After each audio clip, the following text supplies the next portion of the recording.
현혹되면 안 된다고 저는 생각을 해요. 카테고리 3가 나와도 안심할 수 없다. 그 말인 즉슨 암으로 변할 수 있어요. 근데 이런 경우가 좀 흔한가요?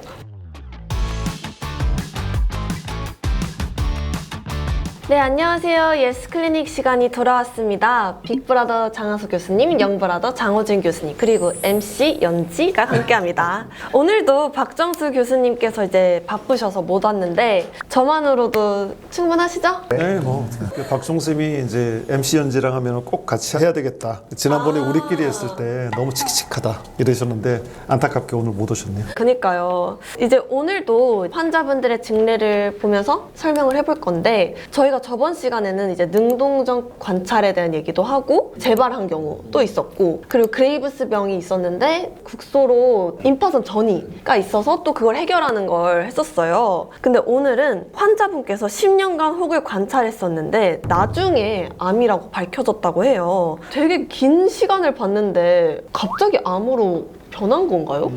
이 환자는 제 환자인데 처음에 진단 자체를 카테고리 3 비정형세포로 진단을 받고 10년 동안 그냥 보고 있었대요. 근데 10년 동안 그렇게 큰 변화가 있었던 건 아닌데 환자가 지친 거예요. 찜찜하고 그래가지고 이제 수술을 받고 싶다. 이렇게 해서 이제 온 거죠. 환자의 그 사진을 좀 보여드리면 이런 모양이에요. 여기 까무스름하게 보이는 이 부분이 이제 카테고리 3가 나왔는데 실제로 더 모양이 커지거나 변하거나 하지는 않았다고 해요. 근데 저 같으면 이게 카테고리 3가 나왔어도 검사를 한번 더 해보든지 좀 했어야 되지 않나 싶어요.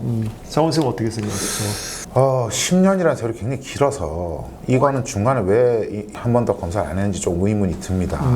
물론 한 번 더 해서 2단계가 나왔으면 좀 지켜보고 주기적으로 한 2년에 한 번 정도 세침검사 크기 변화를 보면서 하긴 하는데 저번 시간에도 박정수 선생님하고 그때 말씀 나누었던 게 저기 지금 예쁘게 생겼다는 거에 우리가 현혹되면 안 된다고 저는 생각을 해요. 수술을 당장 결정을 하지 않더라도 세침검사라든지 이런 걸 주기적으로 해야 된다고 저는 생각을 해요. 조심해야 되는 모양이라고 생각한 거죠.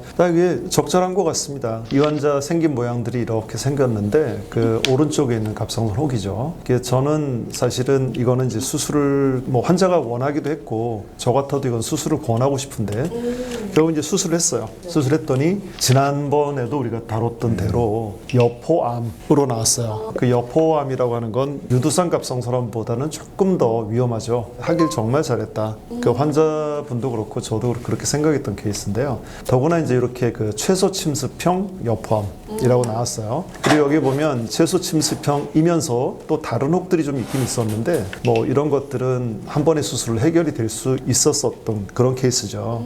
그럼 이분은 이제 10년 동안 다른 병원에서 능동적 감시를 하다가 교수님한테 찾아온 경우였나요? 그 병원에서는 당연히 자기의 그 기준에 맞게 그 원칙에 맞게 잘한 거예요. 그래서 계속 지켜봤는데 모양도 안 변하고 크기도 안 변하는 거예요. 근데 사실은 환자가 스스로 결정한 거죠. 근데 운이 참 좋은 분이다라고 생각해요. 왜냐하면 더 오래되면 더 위험한 형태로 바뀌는 암이거든요. 그래서 지금 요 단계에서 참 잘 막았다 이런 생각인 거죠. 근데 이런 경우가 좀 흔한가요? 뭔가 모양이 변하지도 않고 했는데 해보니까 여포암이었던 경우. 흔하지 않죠. 저희가 이제 이런 증례들을 모아서 발표하다 보니까 이렇게 흔한 것처럼 이렇게 보이는 건데 흔하진 않아요. 대다수가 우리가 여포 종양으로 수술해보면 70% 정도는 양성 카테고리 안에 들어갑니다. 30% 정도가 암이 나오는데 그 중에서도 유두암의 여포성 변이가 가장 많이 나오고요. 여포암이라는 건 사실 그렇게 퍼센트가 크진 않아요. 그 중에서도 또 와이들리 인베이시브라는 광범위 침륜형이 나오는 확률은 그보다 더 훨씬 더 줄어들겠죠. 지금 여기서 그 30%라고 하는 건 뭐냐면 적어도 우리가 이거는 수술해야겠다라고 결정한 케이스. 그러니까 위험해 보인다라고 결정했기 때문에 30%가 나오는 거지. 모든 혹이 다 그렇다는 건 아니에요. 그러니까 적어도 우리는 이제 사람 몸에서 암일 확률이 5%만 넘어가도 그건 없애는 게 맞는데 30% 너무 높은 확률인 거죠. 이제 그래서 우리가 이건 어느 정도 찜찜하다.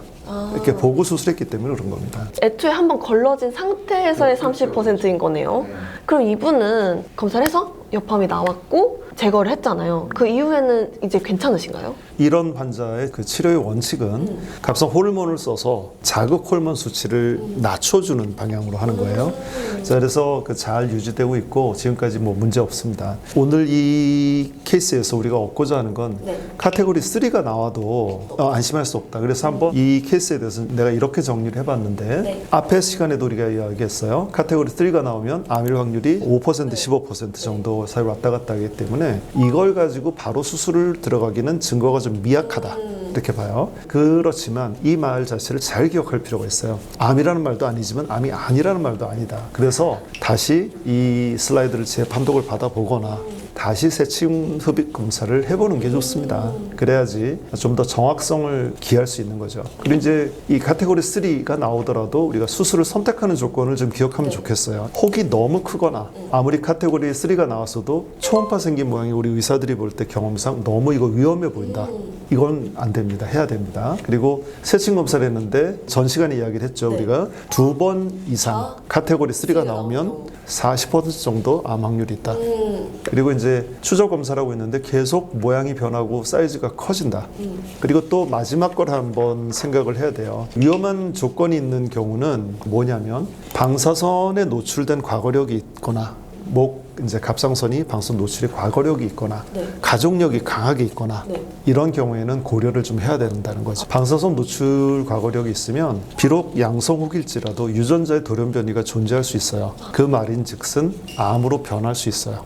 확률이 좀 더 높아지는 거네요. 그리고 우리 갑상선암은 특이하게도 다른 암들보다도 더 방사선에 민감한 조직이어서 방사선에 노출됐을 경우에는 우리가 뭐 체르노빌 원전 사고 이런 거 이야기했었잖아요. 암 확률이 30배 정도 더 높아져요. 위험도가. 그렇기 때문에 저런 과거력이 있으면 꼭 고려를 해야 됩니다. 네.